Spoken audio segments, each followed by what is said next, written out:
Hey guys, welcome back to my channel. So today's video is going to be all about the new Wet n Wild Photo Focus Dewy foundation. I'm going to be sharing swatches of all 20 shades of this new foundation, a wear test, how I apply it, and all my thoughts about this foundation. So if you guys want to know everything about Wet n Wild's newest foundation, then just keep on watching.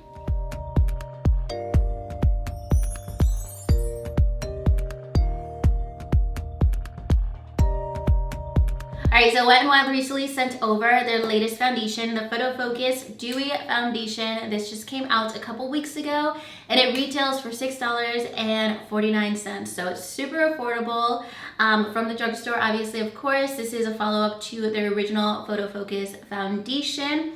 This comes in 20 shades, and I'll go ahead and insert swatches of all 20 shades. So it's broken down between the first 7 shades being from fair to light. And then next up we have 6 medium shades, including my shade, which is the shade Golden Beige. And then next up we have the 7 deeper shades ranging from tan to deep. All right, so those are all of the shades in the foundation. I wanted to go over a couple of the claims as well. It claims to be a weightless wear, buildable, and then also a medium to full coverage finish. So I'm going to be sharing all of my thoughts about those claims and how I feel about the foundation, how I apply it.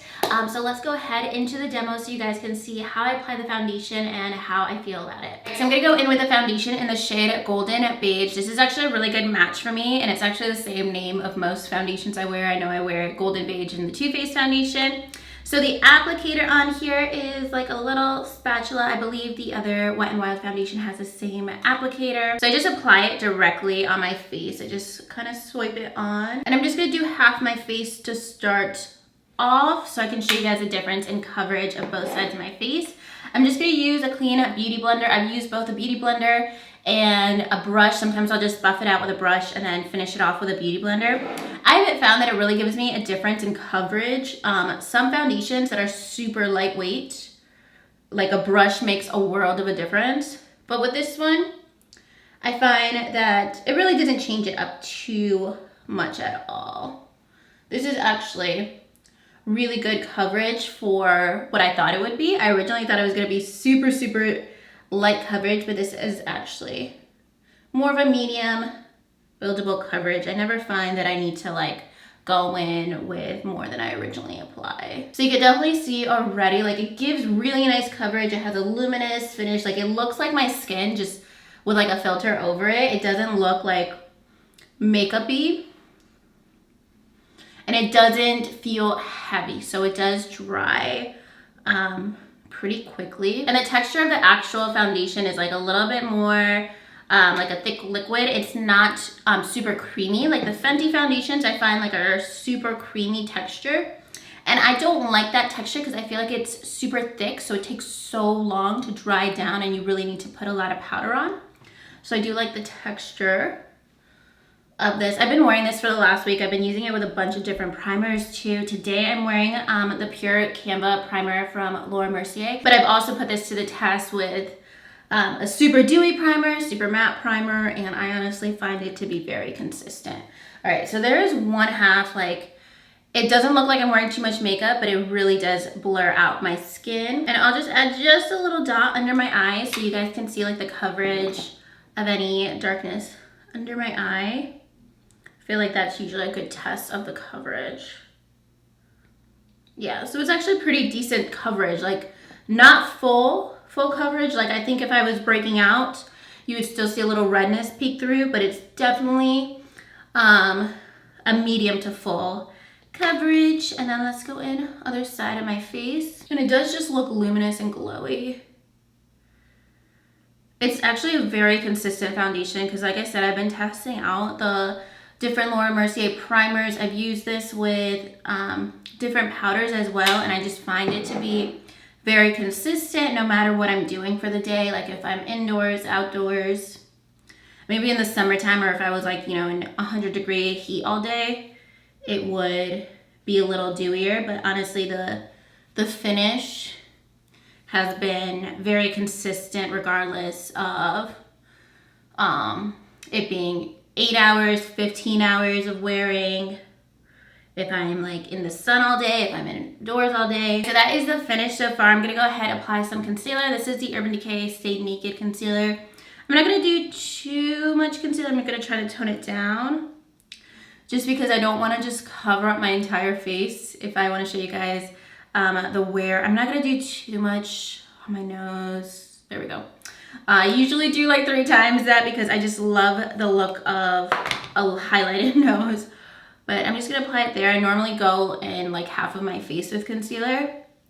But just so we can see at the end of the day, like the breakdown of the foundation, that's usually where it happens. Still super tacky. It's been about 5 minutes. I don't want to get any fingerprints on my face. So it really does not dry down on its own. You do need to set it for sure.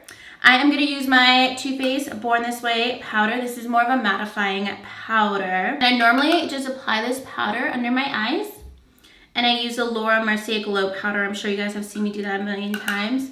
I use the Glow Powder for the rest of my face. But I don't like to use that with this foundation because this is already like a luminous foundation. And when I use the Laura Mercier powder, the glow version, with this foundation, it basically looks like I put like a slight layer of highlighter all over my face.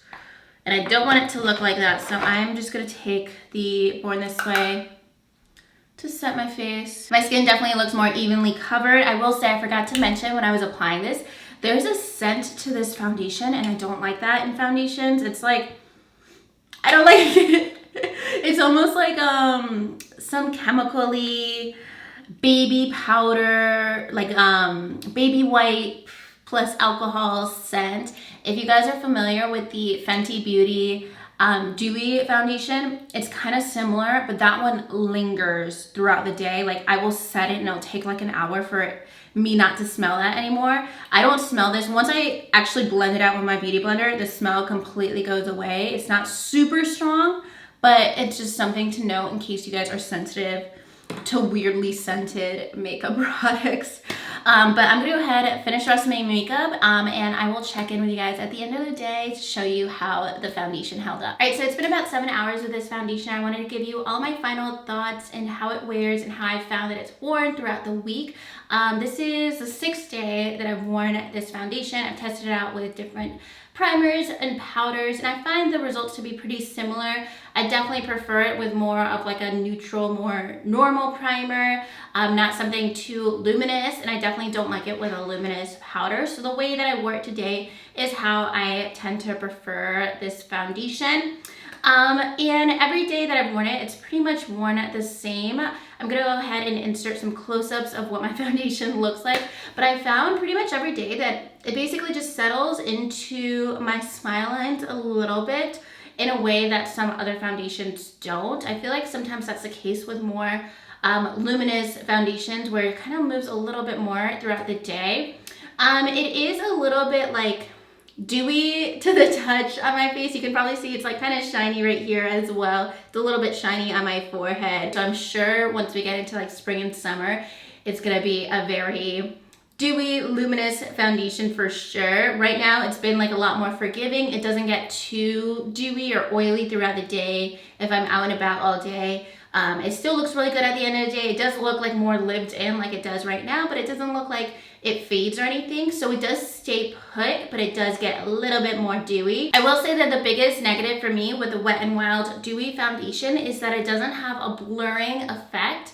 So I think if you have breakouts, texture, large pores, it's really not gonna be really forgiving on those areas. Like today, I didn't put on too much concealer like down the center of my face. Maybe to you guys I put on a lot, but I put on a lot of concealer because I really like to blur out any pores on my nose or around the side of my face. I didn't put any concealer here. And I do notice like I can see like my pores around the center of my face compared to when I'm wearing like the Anastasia foundation or those other foundations that I mentioned. I love foundations that just really smooth out your skin, and that way it's a really like flawless canvas whenever I go in with contour. I feel like it all looks really smooth.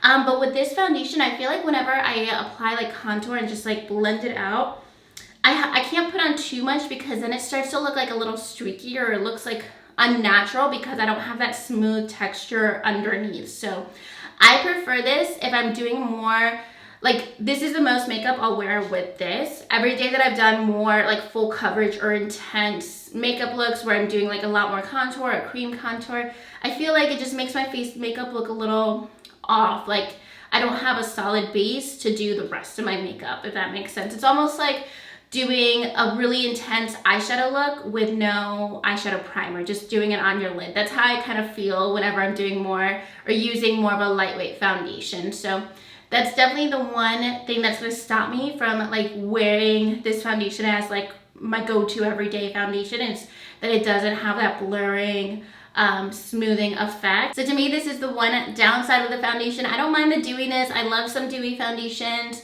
but the blurring or the lack of blurring effect and smoothing effect of the foundation is really what makes a difference to me. That's like my one thing that I need in a foundation for me to be like absolutely obsessed with it. That's gonna be everything for this review. I hope you guys found it helpful. Let me know if you guys have tried out this foundation or any other Wet n Wild foundation. It's definitely way more affordable. It's probably like the most affordable foundation I have in my collection, and it's actually really, really impressive for the cost. I feel like my standards are super, super high. Like I'm comparing it to some of these other foundations that are like 50 bucks, but honestly for under $10, it really performs like really, really well. So let me know your thoughts if you guys have picked this up or what your favorite drugstore foundation is in the comments below. And if you guys like this video, make sure you give it a thumbs up and subscribe to my channel if you haven't already. And I'll talk to you guys soon in my next video. Thank you so much for watching. Bye.